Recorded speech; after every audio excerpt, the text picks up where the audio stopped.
Kosova mund të përfitojë shumë nga këto mbeturina në Mirash dhe gjithandej vendit. Kjo nëse biznesmenit gjerman e Maqedonas, Avniana Sofolski, i ecë siç pretendon një plan për të fituar energji nga riciklimi i bërllogut, që thotë se e prezantoi në Kosovë javën e kaluar. Jemi takuar me zëvendës kryeministrin Bexhet Pacolli, me kryetaren e komunës së Mitrovicës Agim Batiri, me zyrën e kryeministrit, ku pasi ua kam treguar iden, kam marrë fjalë premtuese. Sipas tij, Nikoqerit ishin të interesuar që investimi i mundshëm të jetë me koncesion. Oferta e parë e imja ishte të jetë publiko-privat, por ata më kanë thënë se preferojnë që të jetë investim me koncesion, ku investimi fillimisht do të orientohet në Mitrovicë dhe nëse gjej përkraje nga qeveria, do ta bëjnë në gjithë Kosovën, duke investuar mbi 100 milion.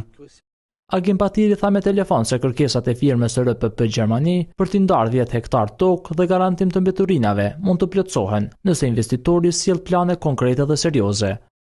Kështu tha dhe Erol Belegu, këshilltari i kryeministrit, sipas të cilit ende nuk ka gjë konkrete. Fatkeqësisht deri tash 3-4 investitorët e parë që kanë qenë kryesisht ka përfunduar në takimin e parë në shprehje të interesit tim, por kompania RPP duket jetë më serioze.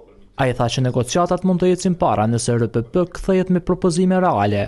Kjo në radhë të parë nënkupton përmbushje të obligimeve në Ministrinë e Tregtisë e Industrisë. Nga këtu, Nasofovskit ju kërkua të veprojë sipas ligjit të investimeve strategjike. Brenda ligjit të aplikojnë, të shkojnë në Agencionin për Investime dhe Përkraje, të marrin sugjerime, të marrin aplikacione sepse ata janë online.